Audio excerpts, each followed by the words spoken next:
Hi, I'm Esther, a Year 1 Sem 1 student from Resource Biotechnology. Recently, I participated in an online Canva workshop, and I would like to share my reflection on what I have learned from this talk. The workshop introduced several important theories and principles related to visual design. One of them is dual coding theory, which emphasized the combination of text and visuals. By using both words and images together, information becomes easier to understand and remember. This theory helped me to realize that why slides that contain only text are often boring and difficult to follow. Another concept discussed was visual communication, which focused on how messages are presented and interpreted by the audience. The presenter emphasized that arrangement of elements such as text, images, and icons are very important. Proper arrangement helps to highlight key information and ensures that the audience understand the main message clearly. The workshop also covered Mayer's principle, especially coherence, signaling, and contiguity. Coherence means avoiding unnecessary information that may distract the audience. Signaling helps to guide the audience attention to important points, while contiguity emphasizes placing related text and visual close together to improve understanding. Other than that, the presenter also highlighted three main design components that should always be considered when using Canva. The first one is grids, which provide structure and organization to context. The second is alignment, which ensure the text and images are neatly arranged and visually balanced.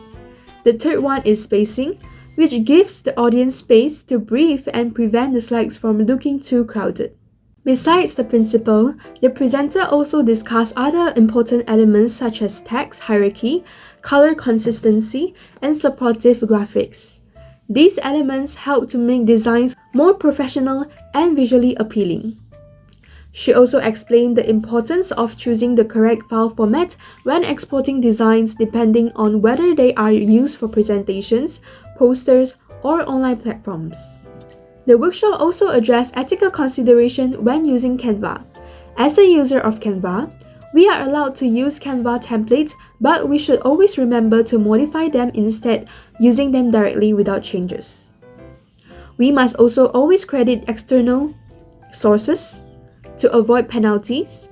Although AI tools can be used, the presenter also reminded us to use them wisely and responsibly.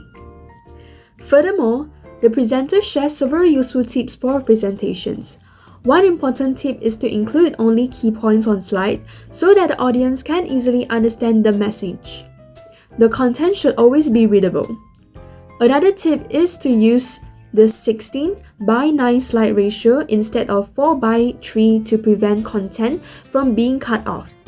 She also emphasized the importance of choosing readable fonts such as Times New Roman fonts and avoiding decorative or calligraphy fonts. Bold text should only be used to emphasize something such as title or important keywords. Lastly, the presenter also demonstrated basic Canva features such as uploading images, adding frames, and modifying design. These hand-on demonstrations were very interesting and helped me to gain practical skills that I can apply in my future assignments. In conclusion, the Canva workshop was very informative and beneficial. It does not only taught me how to use Canva effectively, but also helped me to understand the design principles behind good visual communication. The knowledge I gained will be useful for my future projects and presentation, especially as a university student who frequently needs to present information clearly and creatively. Overall, this workshop enhanced both of my technical skills and my awareness of ethical and effective design practice.